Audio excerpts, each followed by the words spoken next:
வணக்கம் சொந்தங்களே. ஒவ்வொரு கதையும் ஒரு புதிய சிந்தனை. இன்று உங்களுடன் இணைந்திருப்பது உங்கள் தோழி அபிக்ஷா நேதாஜி. இன்னைக்கு என்ன கதை பார்க்க போறோம்னு எல்லாரும் ரொம்ப ஆர்வத்தோட வெயிட் பண்ணிட்டு இருக்கீங்களா? அப்ப வாங்க டைம் வேஸ்ட் பண்ணாம கதை என்னன்னு பார்த்துடலாம்.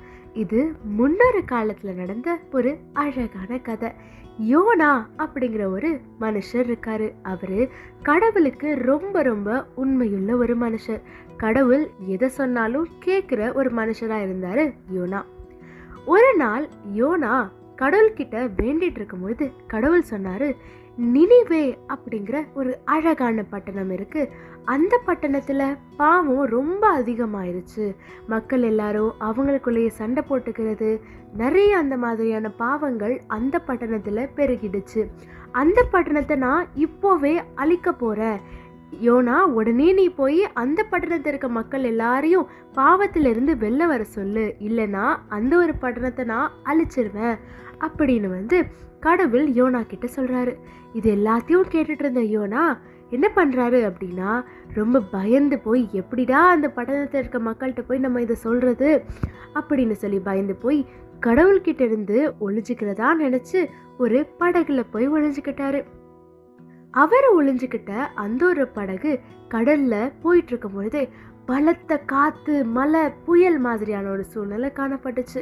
திடீர்னு எல்லாரும் பயந்து போனாங்க. இதை பார்த்த யோனா தான் மேலதான் தப்பு இருக்கு அப்படிங்கிறத உணர்ந்து, என்ன இந்த கடலுக்குள்ள தூக்கி போடுங்க, உடனே இந்த காற்றும் மழையும் நின்னுடும் அப்படின்னு சொல்றாரு. உடனே யோனாவை தூக்கி கடலுக்குள்ள போடுறாங்க. யோனா சொன்ன மாதிரியே அலைகள் எல்லாமே அடங்கி போயிடுச்சு. அப்போதான் யோனா உணர்ந்தாரு, நம்ம கடவுள்கிட்ட இருந்து எங்கேயுமே ஓடி போய் ஒளிய முடியாது, தன்னுடைய கடமையில நம்ம செஞ்சே ஆகணும் அப்படிங்கிறத. உடனே கடலுக்குள்ள போன யோனா ஒரு பெரிய மீனோடைய வாய்க்குள்ள போயிட்டாரு.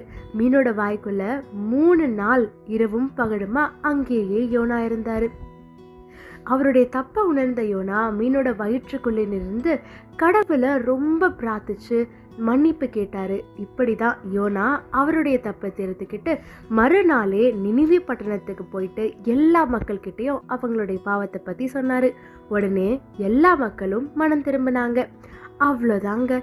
நம்மளுடைய கடமையிலிருந்து நம்ம ஒரு பொது விலகவே கூடாது. விலகினாலும் நம்மளுடைய கடமையை செய்யாம நம்ம இருக்கவே கூடாது. நம்மளுடைய தப்பை உணர்ந்து உடனே கடமைகளை நிறைவேற்றணும். அது மட்டும் இல்லாம நம்மளுடைய பாவங்கள்ல இருந்து எப்படி வழி திரும்புறது அப்படிங்கிறதையும் நம்ம கத்துக்கணும்.